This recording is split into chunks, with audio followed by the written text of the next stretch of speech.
इस लेक्चर में Israel and Palestine issue के बारे में डिस्कस करेंगे। ये रिसेंटली न्यूज में है और जीएस पेपर 2 के लिए, प्रीलिम्स और मेंस के लिए, दोनों के लिए इंपॉर्टेंट है। जो पैलेस्तीन यहाँ पे लिखा है, देखो हिंदी का न्यूज़पेपर अगर आप पढ़ते होंगे तो वहाँ पे फिलिस्तीन लिखा रहता है, तो फिलिस्तीन या पैलेस्तीन दोनों एक ही बात है, तो इससे कंफ्यूज नहीं होना है। तो अभी न्यूज में क्यों है, इसे जानने से पहले हम इसकी लोकेशन देखेंगे। ये वर्ल्ड मैप देखो पहले आप, ये अपना हिंदुस्तान आपको दिखाई दे रहा है यहाँ पे, ये हिंदुस्तान, ये हिंदुस्तान, ये थोड़ा और बड़ा कर लेते हैं इसे, ये मैं और बड़ा कर लेता हूँ। यहाँ पे आपको हिंदुस्तान, ये पाकिस्तान और ये ईरान, ये है ईरान। ईरान से साइड में जाएंगे इराक, और यहाँ पे ये येलो कलर का जॉर्डन, और जॉर्डन के साइड में जो पिंक कलर का दिखाई दे रहा है, ये पिंक कलर का है इजराइल। अब इजराइल को इस वाले मैप पे देखेंगे हम। ये मैप देखो, यहाँ पे ये इजराइल आ गया, ये इजराइल देख रहे हो आप जो येलो कलर का है, ये वेस्ट बैंक है। अभी ये इजराइल के कब्जे में है वेस्ट बैंक, और ये गाजा स्ट्रिप है, ये इजराइल के कब्जे में ही है वैसे तो इनडायरेक्टली, लेकिन अभी इसमें एक हमास नाम की ऑर्गेनाइजेशन है, जिसे कई कंट्रियों ने इसे टेररिस्ट ऑर्गेनाइजेशन भी डिक्लेयर किया है, हमास ऑर्गेनाइजेशन। ये इस पे रूल करती है, गाजा पट्टी बोलते हैं हिंदी में इसको, और गाजा स्ट्रिप बोलते हैं इंग्लिश में, स्ट्रिप। तो ये गाजा स्ट्रिप अभी हमास ऑर्गेनाइजेशन रूल करती है, मिलिट्री ऑर्गेनाइजेशन है एक। और ये वाला यहाँ पे देख रहे हो, ये है गोलन हाइट, ये गोलन हाइट भी अभी इसराइल के कब्जे में है। ये सीरिया है कंट्री, पास में सीरिया से छीना था ये। और यहाँ पे आप देख रहे हो ये जॉर्डन है साइड में, यहाँ से देखो ये आपकी बहती है नदी जॉर्डन रिवर, तो ये इसराइल और जॉर्डन रिवर के बीच में बॉर्डर बनाती है। इधर डेड सी भी है, यहाँ पे एक मृत सागर बोलते हैं हिंदी में, डेड सी। और यहाँ पे देखो ये वाला पार्ट इसका लगा हुआ है लेबनान कंट्री से, इसराइल का। तो ये लोकेशन देख लिया हमने, इधर है मेडिटेरेनियन सी, ये मेडिटेरेनियन सी है। यहाँ पे इस वाले मैप पे देख सकते हो, ये मेडिटेरेनियन सी कहाँ गया, ये देखो भाई साहब, ये देखो ये मेडिटेरेनियन सी यहाँ पे इसराइल से लगा हुआ है। तो ये लोकेशन हमने देख लिया, अब इसको डिस्कस करते हैं अभी रिसेंटली न्यूज में क्यों है। देखो इसराइल गवर्नमेंट ने 1300 से ज़्यादा नए सेटलमेंट यानी कि होम घर बनाए वेस्ट बैंक में। और वेस्ट बैंक का है हमने देखा अभी है, इस समय इसराइल इरेज कर लेता हूँ, मिटा लेता हूँ, दोबारा काम आएगा ये मैप, मिट जा भाई। ये देखो ये वाला वेस्ट बैंक, इसकी बात कर रहे हैं अब।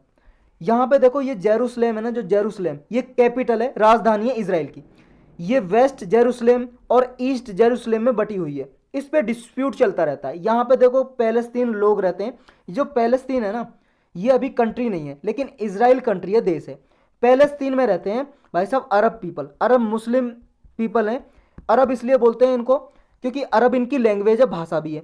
जैसे भाई साहब मान लो पंजाब है, वहाँ पे जो लोग रहते हैं पंजाबी भाषा बोलते हैं, तो उन्हें पंजाबी बोल देते हैं। पंजाबी कम्युनिटी का समुदाय के हो गए, लेकिन पंजाबी कोई ऐसा समुदाय है, ग्रुप है, लेकिन ना तो वो धर्म है और ना ही जाति है। ऐसे क्या है, अरब एक कम्युनिटी होगी जो अरब लैंग्वेज बोलते हैं। और एक देखो एक ऑर्गेनाइजेशन बनी हुई है अरब लीग नाम की, जो कंट्री इसके मेंबर हैं उनको अरब कंट्री बोल देते हैं, अरब लीग के जो मेंबर हैं, सदस्य हैं। तो यहाँ पे जो लोग रहते हैं पैलेस्तीन में, अभी वैसे कंट्री है नहीं, फॉर्मली डिक्लेयर नहीं की है, लेकिन ये डिमांड करते हैं अरब पीपल, जो मुस्लिम पीपल हैं मोस्टली, कहते हैं कि हमारा अलग देश बनना चाहिए। और जो ईस्ट जेरूसलेम है, ये जो ईस्ट जेरूसलेम, ये हमारी कैपिटल होगी, राजधानी, और वेस्ट होगी इसराइल की। लेकिन अभी इसराइल के कब्जे में, तो इसराइल भाई साहब कैसे मानेगा। तो ये सारा इशू चलता रहता है, पूरा डिटेल में डिस्कस करेंगे। अभी इस वेस्ट बैंक में, जो ये वेस्ट बैंक है, इसी में अपने और 1300 घर बना दिए सेटलमेंट, और इसराइली पीपल को सेटल किया है यहाँ पे, ये इसलिए न्यूज़ में आया। तो ये जो मूव लिया है इसने, इसराइल ने, पैलेस्तीन अपोज करता है इसका, क्योंकि पैलेस्तीन तो वेस्ट बैंक को अपनी टेरिटरी मानता है, अपना एरिया मानता है। और ये इसराइल पीपल जूज को ये यहाँ पे सेटल कर रहा है, क्योंकि देखो इसराइल में रहते हैं जू धर्म के लोग, ये इसराइल है, यहाँ पे जू धर्म के लोग रहते हैं, जू रिलीजन को फॉलो करने वाले। और पैलेस्तीन में अरब पीपल यानी कि मुस्लिम धर्म को फॉलो करने वाले। तो ये दोनों चीज़ आपको याद रखनी है, जूज और अरब। तो इसराइल का नाम है तो जूज, और पैलेस्तीन का नाम है तो अरब्स। तो ये पैलेस्तीन इसको अपोज करता है, क्योंकि पैलेस्तीनियन जो पीपल हैं, जैसे इंडिया है, इंडिया के पीछे IN लगा देते हैं तो इंडिया के लोग बन जाते हैं ना इंडियन, ऐसे पैलेस्तीन के पीछे IAN लगा दिया, पैलेस्तीनियन। यानी कि जो पैलेस्तीन के लोग हैं वो कहते हैं कि ईस्ट इसराइल है, वेस्ट बैंक हमारी टेरिटरी है, और ईस्ट इसराइल हमारी कैपिटल होगी फ्यूचर स्टेट जब भी बनेगा, और वेस्ट बैंक हमारी पार्ट होगा। तो ये जो मूव है इसराइल का, ये इसके भी अगेंस्ट है, कॉन्ट्रेरी, ये विरुद्ध है कि गवर्नमेंट ने प्लेस किया था, ये प्रतिज्ञा की थी कि हम अपनी आइडियोलॉजिकल जो कंसिडरेशन है उसको साइड में रखेंगे, जो हमारी विचारधारा उसको साइड में रखेंगे और पैलेस्तीन और इजराइल के बीच में जो टेंशन चलती है उसको कम करने की कोशिश करेंगे, रिड्यूस करेंगे। तो ये मूव तो उसके अगेंस्ट है, क्योंकि भाई साहब ये तो टेंशन कम नहीं करेगा और बढ़ा देगा। पैलेस्तीन इसको अपने अगेंस्ट समझ रहे हैं। तो ये बैकग्राउंड क्या है, इनका हिस्ट्री समझते हैं। ये कॉन्फ्लिक्ट कब से शुरू हुआ जूज और पैलेस्तीन के बीच में। देखो ये कॉन्फ्लिक्ट 100 साल से भी जो ज़्यादा पुराना है, 100 ईयर्स ऑफ, मतलब ज़्यादा पुराना है, more than 100 years than old है ये। तो ये जूज और अरब के बीच में एक लैंड को लेकर चलता रहता है डिस्प्यूट, जॉर्डन रिवर के बीच में और मेडिटेरियन रिवर के बीच, मेडिटेरियन सी के बीच में। ये देखो यहाँ पे मैंने दिखाया था, ये देखो ये वाला मैप देखो, ये जॉर्डन रिवर और ये मेडिटेरियन सी, इसके बीच में जो ये लैंड है भाई साहब, इसके बीच में ये दोनों कंट्रीज के बीच में, अभी पैलेस्तीन तो कंट्री है नहीं, इनके बीच में चलता रहता है ये डिस्प्यूट। 1882 से 1948 में ये ज्यूज क्या है, पूरे वर्ल्ड में कहीं यूरोप में रहते थे। ये यूरोप वाला, ये वाला बात कर रहे हैं भाई साहब हम, यहाँ देखो मैप पे आप, ये जो यूरोप है यहाँ पे रहते थे, कुछ रशिया में, कुछ इधर उधर कंट्रीज में रहते थे। लेकिन ये बाद में देखो 1882 के बाद 1948 तक यहाँ आने लगे पैलेस्तीन में, इस एरिया में। ये इस एरिया में नहीं रहते यहाँ पे पहले। तो ये यहीं पे क्यों आए, ये यहीं पे क्यों लौट के आ रहे थे? देखो लौट के यहीं पे इसलिए आ रहे थे, मिट क्यों नहीं रहा भाई, ये इसलिए आ रहे थे क्योंकि देखो 1st century AD, 12th century, 13th century, मतलब इस टाइम पीरियड में जो यहाँ पे पहले ज्यूज रहते थे इसमें, और इजराइल नाम की कोई कंट्री नहीं थी, पैलेस्तीन नाम था, पैलेस्तीन नाम था इसका। तो ये यहाँ से 1st सेंचुरी में, 12th सेंचुरी में, कोई 13th सेंचुरी में इजराइल से दूसरे पार्ट में चले गए, कुछ स्पेन में, फ्रांस में, ब्रिटेन में, और सारी कंट्री यूरोप की, जर्मनी वगैरह में चले गए। तो यहाँ पे चले गए। ये क्यों चले गए यहाँ से? क्योंकि यहाँ पे भाई साहब रोजगार नहीं था, एम्प्लॉयमेंट नहीं था, खाने पीने का नहीं था, फूड इनसिक्योरिटी थी। तो ये कैसे खाएं? जीवन यापन करने के लिए तो चाहिए ना भाई साहब कुछ। जब विलेज एरियाज में कुछ नहीं रहता तो गांव के लोग शहर की तरफ चल देते हैं नौकरी ढूंढने, तो माइग्रेट कर जाते हैं। तो ऐसे ये माइग्रेट कर गए। लेकिन ये क्या हुआ, इनके साथ अत्याचार होता था। स्पेन से इन्हें भगाया गया, इजराइल से भगाया गया, मतलब और सारी कंट्रीज से भगाया गया, ब्रिटेन ने भी इन्हें भगाया, और जर्मनी है उसने तो भाई साहब बहुत बुरा किया इनके साथ, वो हम आगे डिस्कस करेंगे जर्मनी का। तो ये फिर वापस आने लगे अपने होमलैंड में, क्योंकि ये तो भाई साहब यहीं से गए थे। लेकिन अभी इजराइल कंट्री बनानी है, इजराइल बनता 1948 में आके, इजराइल नाम का देश। अभी इजराइल है नहीं, अभी पैलेस्तीन है ये। अभी अरब लोग रहते हैं यहाँ पे, मेजोरिटी में अरब हैं यहाँ पे, मेजोरिटी पीपल। मेजोरिटी का मतलब है कि 50% से ज़्यादा, जितनी भी यहाँ पे टोटल पॉपुलेशन है, टोटल पॉपुलेशन का 50% से ज़्यादा यहाँ पे मेजोरिटी ऑफ द पीपल अरब हैं, और 50% से कम यहाँ पे ज्यूज हैं। ज्यूज अभी भी रहते हैं कुछ यहाँ पे। तो ये इन्होंने आना शुरू कर दिया। अब ये अरब पीपल को अच्छा नहीं लगा, तो ये कॉन्फ्लिक्ट तब स्टार्ट होता है। तो 1882 से 1948 के बीच में ज्यूज फ्रॉम द वर्ल्ड, पूरे अराउंड द वर्ल्ड से ये यहाँ आना शुरू किया पैलेस्तीन में। और इस मूवमेंट को जब different part of the world से ये पैलेस्तीन में आना शुरू किया ज्यूज ने, इस मूवमेंट को बोलते हैं जियोनिज्म। जियोनिज्म या ज्यू नेशनलिस्ट मूवमेंट भी बोल सकते हैं, कि ये दूसरे पार्ट ऑफ द वर्ल्ड से पैलेस्तीन में आना शुरू कर दिया इन ज्यूज ने, ज्यू धर्म के लोगों ने। अब 1917 में ये हुआ, आप सबको पता है 1914 से लेके 1918 तक चला भाई साहब पहला विश्व युद्ध, यानी कि फर्स्ट वर्ल्ड वॉर। अब फर्स्ट वर्ल्ड वॉर में ये भी आपने पढ़ा होगा कि जो टर्की है, जिसे हिंदी में तुर्की बोलते हैं, ये वाला देश टर्की भाई साहब, ये आ गया टर्की। यहाँ पे ऑटोमन एम्पायर था, ऑटोमन साम्राज्य, जैसे हमारे यहाँ पे मुगल एम्पायर था, मुगलों ने रूल किया था, ऐसे यहाँ पे ऑटोमन एम्पायर था, ऑटोमन का साम्राज्य था। लेकिन ये टर्की हार गया फर्स्ट विश्व युद्ध में, और ब्रिटेन ने कैप्चर कर लिया और अपना इस पे एक तरह से दूसरा यहाँ पे राजा बना दिया, किंग बना दिया। तो ऑटोमन एम्पायर खत्म हो गया, और जो ये ऑटोमन एम्पायर का ही यहाँ पे रूल हुआ करता था, इन्फ्लुएंस हुआ करता था इसमें, पैलेस्तीन एरिया में, तो ये इसका इन्फ्लुएंस कम हो गया। अब यूके के कब्जे में आ गया पैलेस्तीन। अब पैलेस्तीन पे भी कौन राज कर रहा है? यूके। जैसे इंडिया को गुलाम बना के रखा था, ऐसे पैलेस्तीन को गुलाम बना के रखा। पैलेस्तीन आ गया यूके के कब्जे में, यूनाइटेड किंगडम के कब्जे में। तो ये लैंड यहाँ पे ज्यूइश माइनॉरिटी में थे उस टाइम पे, और अरब मेजोरिटी में थे, यानी कि जो अरब पीपल हैं, जो मुस्लिम पीपल हैं, वो मेजोरिटी में थे, और ये माइनॉरिटी में ज्यू पीपल।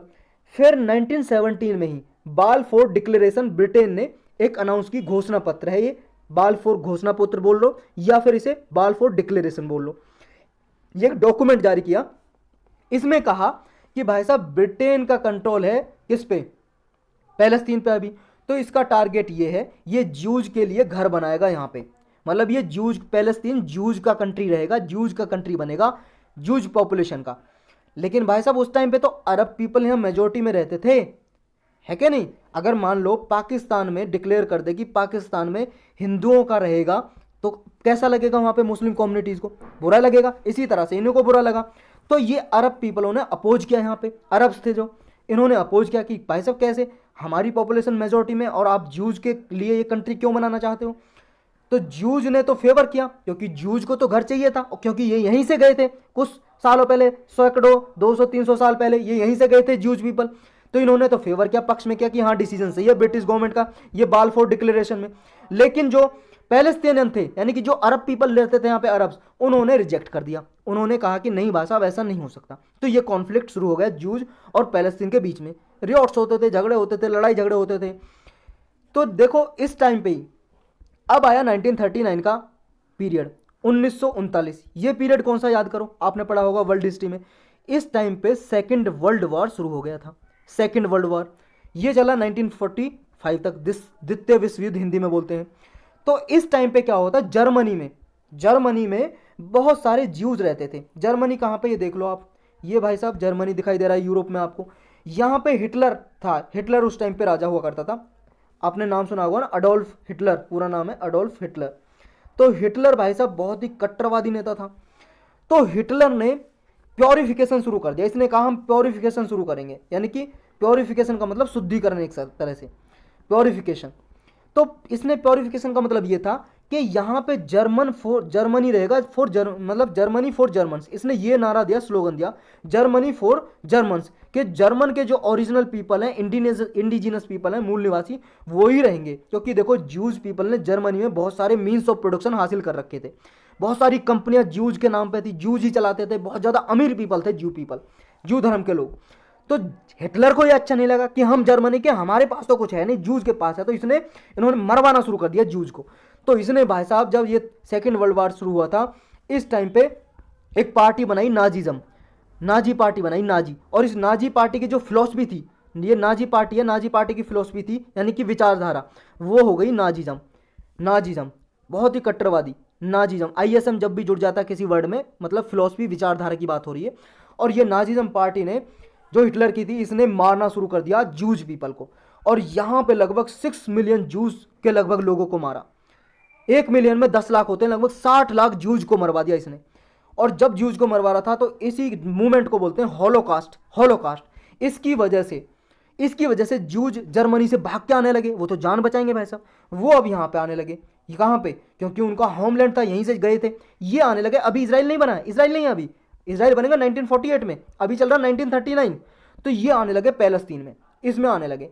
अब पैलेस्तीन में वापस आ रहे हैं, यहाँ पैलेस्तीन को तो बुरा लगेगा, अरब पीपल रहते हैं अभी मेजोरिटी में, तो इनको बुरा लगा। लेकिन जब ये हॉलोकास्ट चल रहा था, मरवा रहे थे जूज को, तो ये डिमांड और ज़्यादा बढ़ गई जूज की कि हमारे लिए अलग से स्टेट दो, कि हमें चाहिए भाई साहब, सब लोग हमें मार के भगा रहे हैं, हम रहे कहाँ।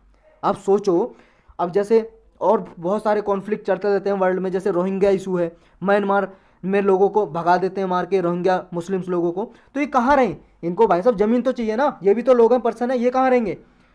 अब ये डिमांड करने लगे ज़्यादा कि हमें तो सेपरेट स्टेट से, ये ज्यू बोलने लगे। अब ज्यू क्लेम करते थे कि पैलेस्तीन उनका देश है, ये नेचुरल होम है, क्योंकि हम यहीं से गए थे, हम यहीं रहना चाहेंगे, अपना अलग से कंट्री बनाएंगे। लेकिन अरब भी कहते हैं, अरब भी क्लेम करते हैं, भाई साहब कैसे, हम तो यहाँ से छोड़ के ही नहीं गए, हमारा ये कंट्री है, हमारी लैंड है, हम बनाएंगे यहाँ पे कंट्री। तो इनके बीच में ये चलने लगा। अब इंटरनेशनल कम्युनिटी भी देखो जूज को सपोर्ट करने लगी, क्योंकि जूज के साथ भाई साहब बहुत अत्याचार हुआ, टॉर्चर हुआ। हिटलर ने मरवा दिया 60 लाख से ज़्यादा लोगों को, इधर उधर से सारी कंट्री ने मरवा रही थी, अपने देश से भगा रही थी। तो भाई साहब ह्यूमैनिटेरियन बेस्ड पे, मानवता के बेस्ड पे सबको इन पे तरस आने लगा, इंटरनेशनल कम्युनिटी भी इनको सपोर्ट करने लगी। अब 1947 में यूनाइटेड नेशन में वोट हुआ, वो पैलेस्तीन के लिए वोट किया कि पैलेस्तीन को 2 हिस्सों में बांटा जाए, कि एक तो सेपरेट ज्यू बनेगा, ज्यूइश स्टेट बनेगा, मतलब ज्यू पीपल के लिए एक अलग से कंट्री बनेगा, और अरब पीपल के लिए अलग कंट्री बनेगा। यानी कि देखो ये बोला यहाँ पे, ये ज्यूज के लिए अलग कंट्री बनेगा, ये रहेगा आधा ज्यूज के लिए, और ये रहेगा किसके लिए, पैलेस्तीन के लिए, ये पैलेस्तीन होगा, यानी कि ये अरब पीपल के लिए होगा। यानी कि जेरूसलम जो कैपिटल है, राजधानी, ये क्या दो नेशन में बढ़ जाएगी, इधर जो वेस्ट रहेगी वेस्ट जेरूसलेम ये इजराइल की कैपिटल रहेगी, जूज पीपल की। अभी इजराइल का नाम नहीं आया, यानी कि जूज पीपल का जो स्टेट बनेगा, स्टेट का मतलब यहाँ पे कंट्री है, कंट्री, तो जू पीपल का जो स्टेट बनेगा वो वेस्ट जेरूसलेम कैपिटल उसकी रहेगी, और जो पैलेस्तीन बनेगा उसकी ईस्ट जेरूसलेम ये कैपिटल रहेगी। तो ये बात बोली यूनाइटेड नेशन ने, इस एग्रीमेंट में ये वोट किया, ये रेजोल्यूशन लेके आया। तो यहाँ पे इंटरनेशनल सिटी डिक्लेयर कर दिया जाएगा जेरूसलेम को, जेरूसलेम को इंटरनेशनल सिटी डिक्लेयर कर दिया जाएगा। अब फिर ये प्लान जूज लीडर ने तो एक्सेप्ट कर लिया, चलो ठीक है भाई साहब, पैलेस्तीन के लिए अलग बन जाएगा, हमारे लिए अलग बन जाएगा। लेकिन अरब पीपल ने अभी भी इसको नहीं माना, रिजेक्ट कर दिया, और ये कभी भी इंप्लीमेंट नहीं हुआ ये प्लान जो यूएन ने बोला था कि आधा रहेगा, कौन सा रहेगा, कि जूज का, और आधा रहेगा अरब स्टेट्स का, अरब स्टेट रहेगा। तो फिर इजराइल कैसे क्रिएट हुआ? और ये कैटास्ट्रोफे एक वर्ड है जिसका मतलब होता है, कैटास्ट्रोफे का मतलब होता है एक तरह से प्रलय, हिंदी में बोलते हैं, लेकिन कैटास्ट्रोफे एक मूवमेंट है, ये क्या है इसके बारे में पढ़ेंगे अभी।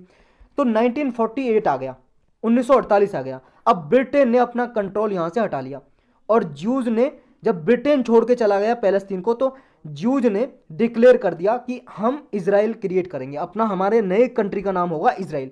तो अब 1948 में नाम आया इजराइल, तो इजराइल डिक्लेयर कर दिया कि हमारा नया देश रहेगा। लेकिन पैलेस्तीन थे जो यहाँ पे, जो अरब पीपल थे, उन्होंने ऑब्जेक्ट किया, विरोध किया, कि जूज ने लेकिन वापस नहीं लिया अपना डिसीजन। तो जूज ने वापस नहीं लिया, इजराइल क्रिएट कर दिया, और पैलेस्तीन इसका विरोध करते रहे। तो दोनों के बीच में कॉन्फ्लिक्ट शुरू हो गया, विवाद, झगड़ा शुरू हो गया।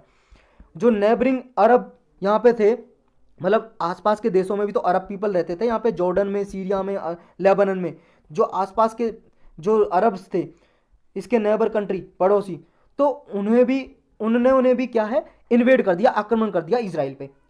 लेकिन इजराइल ट्रूप थी भाई साहब, सेना, उसने इनको थ्रेस्ट कर दिया, हरा दिया, और थाउजेंड ऑफ पैलेस्टीन फिर यहाँ से भाग गए अपने होम से, ये पैलेस्तीन को छोड़ के भाग गए अरब पीपल यहाँ से, पैलेस्तीनियन। और इस मूवमेंट को जब यहाँ से भागे और इनको मारा गया, इजराइल ट्रूप ने मारा, इजराइल सैनिकों ने मारा, तो इस मूवमेंट को जब ये पैलेस्तीन छोड़ के भाग गए यहाँ से, फ्ली कर गए, इसी मूवमेंट को बोलते हैं कैटास्ट्रोफे, या उनकी भाषा में बोलते हैं अल नकबा, अल नकबा बोलते हैं यहाँ पे। तो इजराइल ने अब यहाँ पे मैक्सिमम कंट्रोल कर लिया इस टेरिटरी पे।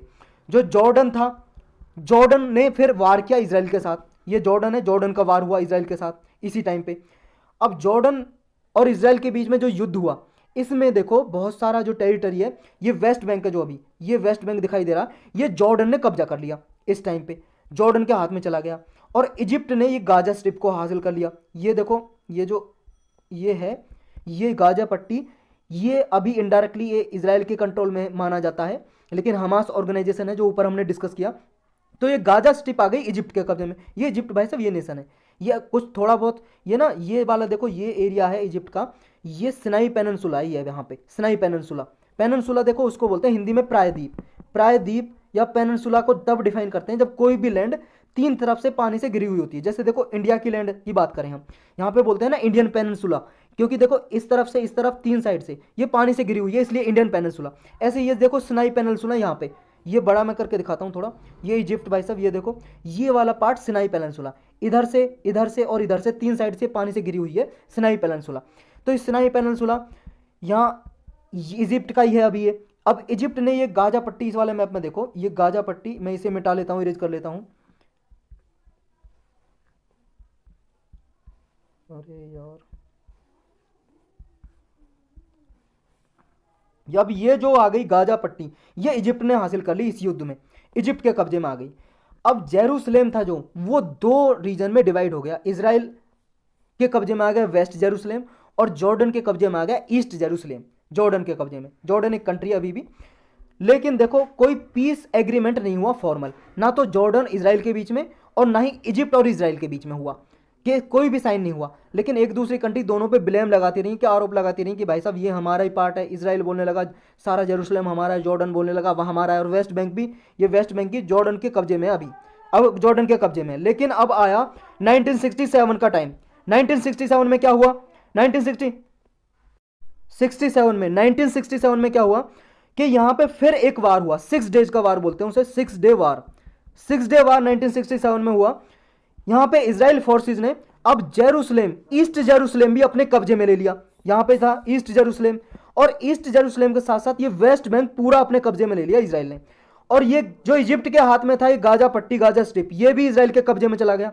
और इधर जो सिनाई पेनिनसुला था, ये भी इजिप्ट का छीन लिया इसराइल ने। और इधर देखो ये गोलन हाइट है, ये सीरिया से ले लिया गोलन हाइट, किसने? इसराइल ने। अब वापस देखो ये जो इजिप्ट का सिनाई पेनिनसुला था, ये तो वापस कर दिया इसराइल ने इजिप्ट को। अब सिनाई पेनिनसुला है किसके हाथ में? इजिप्ट के हाथ में। ये है सिनाई की स्पेलिंग, सिनाई पेनिनसुला, ये गया किसके हाथ में? इजिप्ट के हाथ में। और गोलन हाइट, वेस्ट बैंक, अभी ये किसके कब्जे में? इसराइल के कब्जे में। और गाजा पट्टी पे हमास ऑर्गेनाइजेशन का यहाँ पे रूल करती है, military organization, indirectly Israeli rule करता है इस पे। इनके दोनों के बीच में कॉन्फ्लिक्ट होते रहते हैं, वो अभी भी रिसेंटली हुए थे, वो जानेंगे अभी क्या इनके बीच में कॉन्फ्लिक्ट होते हैं हमास और इसके इसराइल के बीच में। तो अब यहाँ पे प्रेजेंट सिनेरियो क्या है, प्रेजेंट सिचुएशन क्या है? इसराइल देखो, वेस्ट बैंक इसराइल के हाथ में है, गाजा पट्टी भी है इसके हाथ में, ये सारी पीस ऑफ लैंड इसी के हाथ में। इसराइल क्लेम करता है होल जेरूसलम पे कि सारा ईस्ट और वेस्ट जेरूसलम ये कैपिटल है इसराइल की। लेकिन पैलेस्तीन कहते हैं कि ईस्ट जेरूसलम हमारी कैपिटल बनेगी जब पैलेस्तीन स्टेट बनेगा, हमारा कंट्री बनेगा अलग से। तो ये टेंशन दोनों के बीच में चलती रहती है। अभी फिलहाल भी रिसेंटली यहाँ पे अल अस्का मॉस्क, एक मस्जिद है, वहाँ पे कॉन्फ्लिक्ट हो गए थे, इसराइल ने कुछ यहाँ पे एक्शन लिया, अरब और ये पैलेस्तीन के बीच में झगड़े हो गए थे। तो वेस्ट बैंक कहाँ पे? वेस्ट बैंक हमने देखा ये लैंड लॉक टेरिटरी है, चारों तरफ लैंड से घिरी हुई है। एक तरफ ईस्ट साइड में जॉर्डन है और ग्रीन लाइन है, किसके बीच में? जॉर्डन, और इसके बीच में इसको ग्रीन लाइन बोलते हैं, इसराइल और जॉर्डन के बीच में, यहाँ पे वेस्ट बैंक और जॉर्डन के बीच में। तो ये जो है 3 साइड से घिरा हुआ है इसराइल से साउथ वेस्ट नॉर्थ साइड में। और यहाँ पे डेड सी भी है इन दोनों के बीच में, डेड सी हमने देखा, ये वाला डेड सी है, समुद्र, डेड सागर। अब डिस्प्यूटेड क्यों होता है सेटलमेंट को लेके? और अभी यहाँ पे कौन रहते हैं वेस्ट बैंक में? देखो वेस्ट बैंक ये 1948 में जब हुआ था इसराइल और अरब का, तो जॉर्डन ने कब्जा कर लिया था। लेकिन 1967 में फिर इसराइल ने छीन लिया। 6 डे का वार हुआ था, हमने ऊपर डिस्कस किया। तो अभी है इसके हाथ में, इसराइल के कब्जे में है ये। तो इजिप्ट से भी छीना था कुछ टेरिटरी, गाजा से ट्रिप को और सिनाई पेनिनसुला का, लेकिन सिनाई पेनिनसुला इसको दे दिया वापस। सीरिया से छीना था गोलन हाइट, जो अभी इसके हाथ में, गोलन हाइट, ये वाला गोलन हाइट इसी के कब्जे में, अभी इसराइल के कब्जे में। और जॉर्डन से वेस्ट बैंक ले लिया, जो भी इसराइल के कब्जे में। अब लगभग 130 फॉर्मल सेटलमेंट यहाँ पे वेस्ट बैंक में बनाए हैं यहाँ पे। अब ये लगभग यहाँ पे जब बनाए तो ये कॉन्फ्लिक्ट हो जाता है अरब पीपल के बीच में, क्योंकि अभी भी वेस्ट बैंक में अरब पीपल रहते हैं जो डिमांड करते हैं कि हमारा अलग पैलेस्टीन बनना चाहिए कंट्री, और ये अपनी सेटलमेंट करता रहता है, इसराइल अपने जूज को भेजता रहता है यहाँ पे, सेटलमेंट होम बनाता रहता है। तो ये कॉन्फ्लिक्ट चलता रहता है। लगभग 4 लाख से ज़्यादा इजरायली पीपल रहते हैं यहाँ पे, उन्हें बोलते हैं जियोनिस्ट, क्योंकि इनका रिलीजन है जियोनिस्ट, या बिब्लिकल बर्थ राइट है इनका, क्लेम करते हैं बिब्लिकल बर्थ राइट।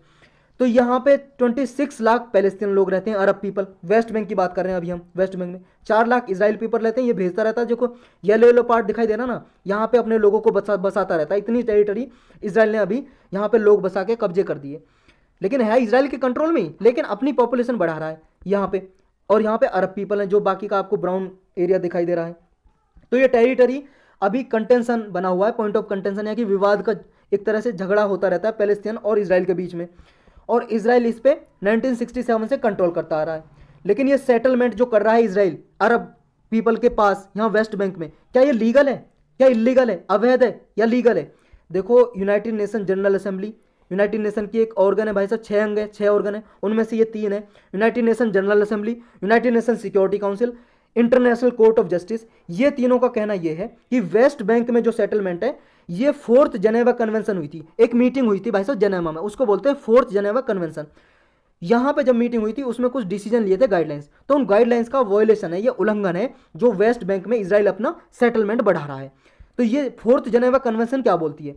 देखो ये कहती है जब भी कोई पावर, कोई भी स्टेट, कोई भी कंट्री किसी टेरिटरी को ऑक्यूपाई करेगा, ये 1949 में हुई थी 4th जेनेवा कन्वेंशन। तो इसमें यह था जब भी कोई कंट्री अपनी पावर के बल पे किसी को हड़प लेगा, कैप्चर कर लेगा, तो अपनी सिविलियन पॉपुलेशन वहां पे नहीं बसाएगा जब तक सेटलमेंट नहीं हो जाएगा। यानी कि देखो इसराइल ने क्या है, इसराइल ने यह हासिल कर रखा है वेस्ट बैंक। तो ये कहना है इस 4th जेनेवा कन्वेंशन का कि जब तक सेटलमेंट ना हो जाए अरब और इसराइल के बीच में, पैलेस्टीन इसराइल के बीच में, तब तक अपनी पॉपुलेशन यहाँ पे नहीं सेटल करेगा ये। लेकिन ये सेटल कर रहा है, यानी कि इस 4th जेनेवा कन्वेंशन का वॉयलेशन है ये। एक रोम स्टैच्यूट भी है, रोम स्टैच्यूट वही है, इसके एक मतलब ट्रीटी है, संधि है, ये मान लो रोम ट्रीटी, इसके तहत एक इंटरनेशनल क्रिमिनल कोर्ट बना था 2002 में। तो 1998 में रोम स्टैच्यू आया था, इसने कहा था कि जब भी कोई कंट्री ऐसे अपने सिविलियन पॉपुलेशन को ट्रांसफर करेगा यहाँ पे, तो ये वार क्राइम समझा जाएगा। वार क्राइम मतलब युद्ध के टाइम पे जो अपराध होते हैं वार क्राइम समझा जाएगा।